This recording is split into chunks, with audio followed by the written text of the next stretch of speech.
Hello, everyone. I hope you're having a great day. I know I am, because today we're talking about Predecessor. Um, Predecessor Early Access, released to everyone, has been out for about a month now. It does cost money. There's a few different packages you can buy: $20, $40, $80, I think is what it is. Not 100% sure. I just bought the cheapest one. But that's fun that it's out, and we've already had a few patches. Today I'm just going to be going over this most recent patch where they've changed up, buffed and nerfed a lot of heroes, and they've also changed up and really reworked a lot of items too. This is just going to be the heroes, and we're just going to go through them real quick and kind of see what they're changing and how much it's going to really affect the actual gameplay of these heroes. This patch is more item targeted, as you can see, but they're just kind of balancing out some heroes. Hopefully, a bigger hero balance will come out because I looked at the balancing they've done here, and it's just not a whole lot. It really is just a sprinkling, but we're going to look at it anyways. We're just going to go through kind of quick. We're not going to be reading this whole flavor text here. If you really want to come read and take a look at everything, you can just come over to predecessorgame.com. It's up here, and it's in the blog posts section. It's just the very recent blog post about the patch notes. All right, let's start this off. First off, and also we're going to be looking at this Instagram picture that they posted, which just kind of gives you an overview of what was nerfed, what was buffed, and what was reworked/changed. And so we're just kind of use this as a quick overview. So first off, Countess, a technical nerf is what they're considering it. Base health was increased, but her health growth was decreased by 5. Nothing crazy there. She's going to start a little less squishy, and she's going to scale a little less squishy. She's going to scale a little less, and her movement speed got decreased. Obviously, these are just really fine-tuning things. This is not game-breaking either way for Countess and for any of these heroes, really. But her Shadow Slip did get nerfed quite a bit. 0.5 seconds less time to recall back to your spot. I think that'll affect her a little bit because she can get pretty far after she Shadow Slips, and then she can go back. So now she won't be able to go quite as far after she pops that. Decker did not really get anything, just 4 base power increase. Sure, I think her CC is more than enough. I don't think she really needed that, but now she's got it, so there it is. Drongo is not really anything. It's just a bug fix on his description for one of his abilities, his ult in this case. Gadget, I think Gadget got one of the biggest nerfs here, in my opinion. They really went hard on her sticky mine. They reduced the scaling by 5%, and they increased the cooldown by 2 seconds. That's pretty substantial. That's quite a bit. So if you're a big Gadget player, you might want to look into building ability haste if you don't normally, because that's quite a bit more than what it used to be. 10 seconds at the beginning only gets down to 8 fully upgraded. So that's a pretty big nerf for her. And then her root duration has been decreased by 2.25 seconds. So nothing crazy there either. Her little speed gate, I feel like rarely really roots people anyways. And when it does, it's not a real offensive maneuver. So I don't think that's that big of a nerf, but that's okay. Grux. When I saw Grux considered being nerfed, because I saw this picture before I saw anything else, I was like, yeah, good. Grux is the whole W character, in case you are not completely certain that this is the case. He can just be so aggressive to other offlaners, and there's just really nothing you can do about it if you have a Grux in your lane that just decides he wants to hurt you.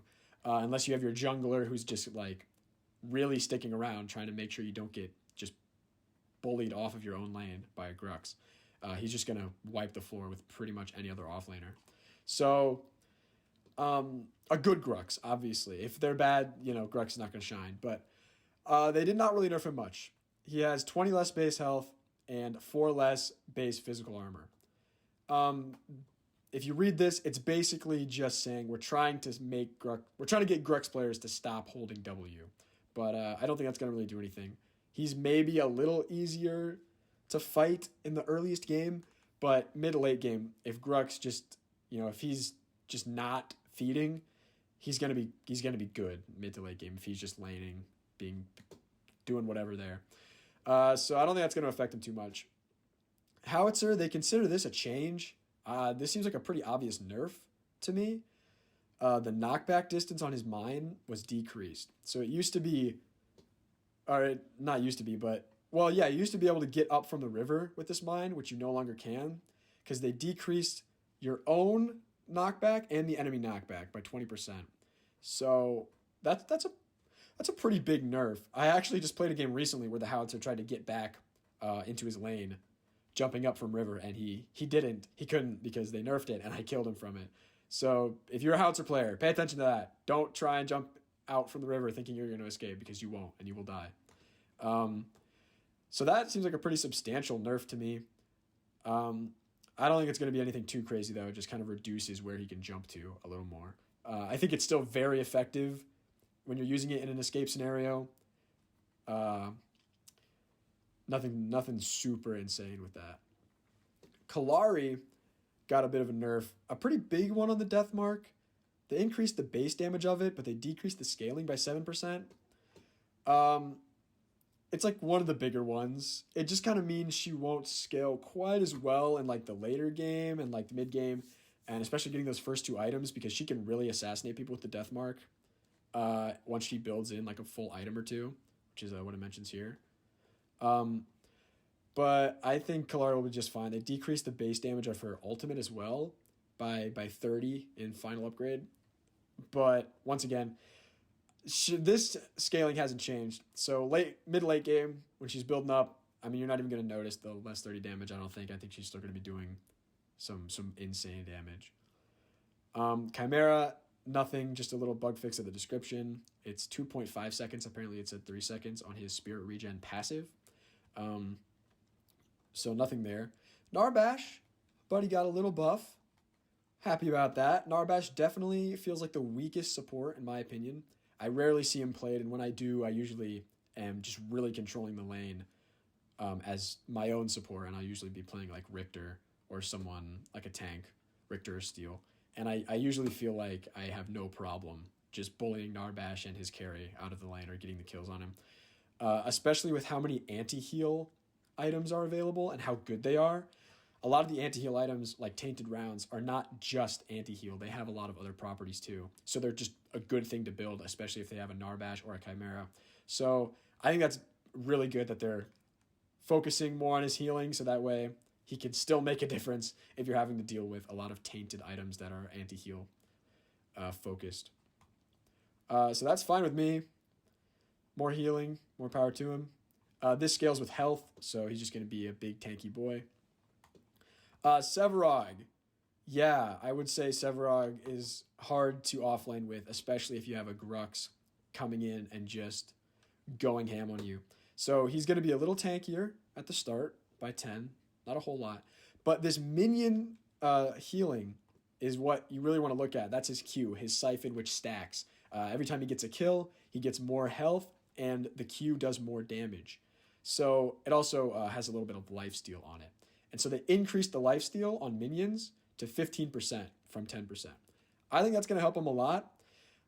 Whenever I'm thinking of offlanes, I'm always going to compare them to Grux. I'm always going to say, how are these guys going to go up against Grux? Because I think for the most part, or maybe like Crunch. Crunch is also very strong in like the early game. Once he gets 3 abilities, he can really start to just hammer away at you in offlane. So I usually compare them to one of the two. This is going to help Sevarog sustain in lane a little better if he's getting bullied and pushed by a Grux or a Crunch. That's an extra 5% on the minions that he's going to be siphoning from. So I think that's going to be nice. I think Sevarog is going to fare a little bit better, but I think he still is probably going to need a little work if they want him to catch up, or they need to bring Grux and Crunch down. Steel, nothing crazy. Just a slight mana mana increase. It's just a base of 75 always now. It used to just like scale up. So that just means that you probably want to build some mana early game, or just pay more attention to that. I don't think it's anything super game changing. Like I said, none of these hero changes are super insane except for the gadget one, in my opinion. But yeah, that's it. That's all the hero changes they had. The rest are items. I'll look at those in another video. They actually changed a lot of stuff that I'm pretty excited about. One of the big ones I'm excited to see is Leviathan. They totally reworked it. It's got like a completely different passive pretty much. So I'm really happy to see that because it looks really cool. But we'll talk about that in the next video. This one's already getting a little lengthy, and I just want to do one thing at a time. So yeah, thank you guys for watching. I hope you have a great day. See you next time.